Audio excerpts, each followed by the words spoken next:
Hey guys, Toaster here, back with another Ace Tanker replay, this time in the Type 64.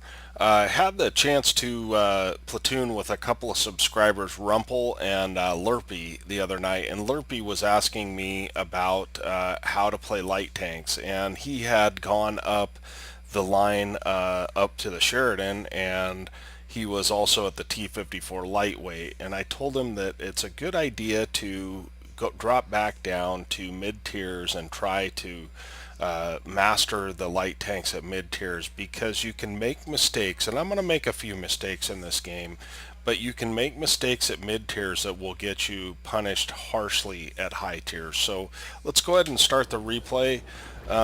This of course is Glacier, and we are top tier. This is a dream matchup for this tank, and as I've always said, you need to control the middle of the map, because if you control the middle of the map, you're going to win the game. And that is not, it's not 100%, but I would say probably 80 to 90% of the time, if you can control the middle, you're going to win the game. And so we're just coming up to a spot to try and spot out any heavies that are crossing. And here's our first victim, basically. And I pulled back the first time because I thought I might get lit, but this guy does not have very good view range apparently, and so we are just punishing him hard for pushing through, and we're able to take him out. So that's one tier 5 heavy out of the game. So we see this Grant, and we're gonna try and make a shot on him next, and I was thinking I might get lit there. I know there's a KV2 back there somewhere, but we take our time and aim the shot, and we're up to 2 kills now. We've got about 600 damage, and I make a small mistake here. I should have taken that shot, but the VK 2801 is pushing all kinds of hard. So what I don't want to do is get spotted and then go up on the hill. So I went ahead and stayed on my side of the hill, and we're just going to continue to work this mid-ridge when we're unspotted. So you notice there's 2 arties, right? And that can be an issue. So I want to kind of go up this hill, but I'm spotted here, and I'm lucky that I don't take more damage than this, because I was way too high on that hill. So we're able to shoot the SU, and we get the assist damage for it as well, basically. So we miss our shot, but we get the assist instead. So I see the KV2 is pushing through, and he has snuck through at a point in time that I am not really in a position to shoot him. And I don't want to pull over all the way over and get lit and then end up taking a bunch of damage, because this is a top tier match. I need to be decisive in helping win the game.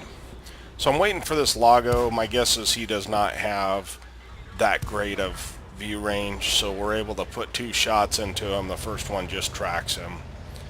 And I'm thinking about going up the hill and killing that Churchill, but it looks to me like we have a fair amount of stuff on heavy side, and I see that Churchill is basically dead, and I figure, oh, a KV2, you know, he's on 200 health. They're going to kill him off. But it turns out that they languish there, and that happens a lot. You get teammates that are afraid to go. If someone just took the hit, drove up there and shot him in the face, he'd be dead. But he's not. And so in a light tank, you need to really be do a couple of things. One is watch your mini-map, and 2 is to realize when it's okay to go. So I see that this P2640 didn't get spotted or shot at all on his way through, and now he's met a Crusader, which is a fairly dangerous tank to him. And right here, what I'm doing, if we zoom out, is I've got this rock hiding me, okay? And so anybody that's up towards the, or I guess down towards the south of the map, is not going to be able to hit me. So we get a lucky fire there, and I pull out there, and this is what I'm talking about. I'm deflated to basically everybody except for that tank, and that's the way you need to play light tanks, because if people hit you, they're gonna damage you. So, and they do a lot of module damage. So my turret doesn't turn very fast anyway, so I go ahead and repair that. And we're back to first person view here. So I'm trying to get a shot on that KV2.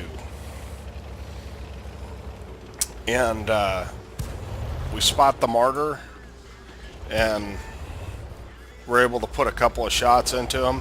Now you notice I'm moving between shots because not only there's two arties, and also I want to fake that guy out and see if I can get him to miss his shot, because I know I'm going to pin him all day. So we're up to 1500 damage already here. And so here's another mini map thing. I noticed that the T-67 is spotted, and that is likely part of the reason that those guys have not pushed this KV2. So I want to make sure and take him out. I wanted to go after the KV2, but he is tucked in really tight, and so I'm watching to make sure that I'm not giving the KV2 a shot, because that could be the end of me. And now that the KV2 has backed off, it looks like I've got an opportunity to come in here and kill this T-67. Now I'm coming in from an angle he won't expect, and all we're doing is we're going to auto aim him and shoot him, and so we're able to take him out without taking any damage. So my team is wanting me to push into that martyr and that grill, and I'm not really all that interested in that. And the reason is because there's two tanks at our cap, okay, and I would much rather defend our cap and make sure that we do not get capped out. So that's what we're gonna do. So we're watching the map. I almost jump over that little rock embankment, but we don't do it, luckily. And so I've got pretty much the edge of my view range on this E2. Although if the E2 has the derp and the bottom turret, he's going to have pretty poor view range. I think he has like 330. And so we don't fire here because I don't want to get shot, but we do fire once we get close to cover. And we're using gold rounds here because the E2 is basically a heavy tank.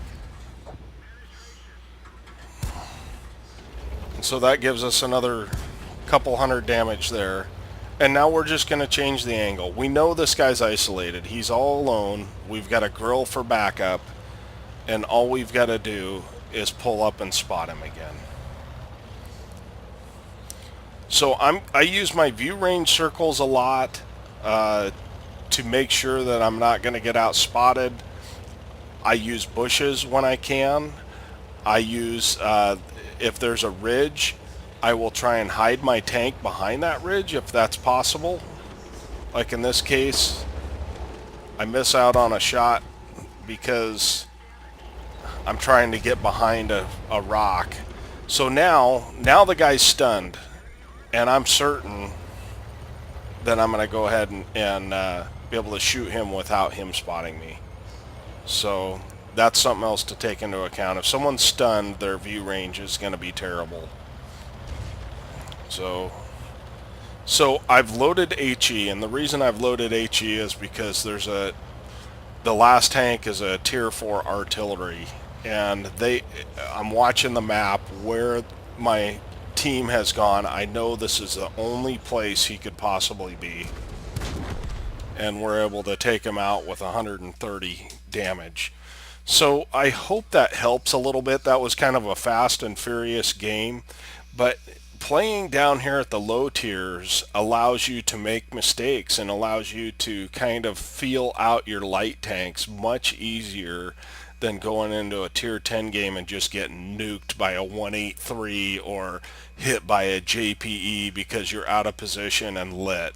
So here, most of the time, you're not going to take that much damage. you might take one or two hits, maybe a third of your health. And so I really like to play the low tiers. I've played a lot of mid tiers. There's no shame in it in learning how to play light tanks down here, and then that translates very well into the higher tiers. You just have to realize in higher tiers, most of the tanks are going to have nearly the same view range you have, so you're relying on camo more so than anything else.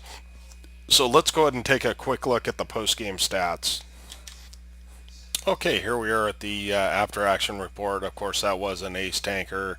We got a Top Gun and a high caliber out of that, and we ended up with 2,177 damage, 1,301 base XP. So we did hit some of those blind shots, and as I mentioned, 1,086 assistance damage.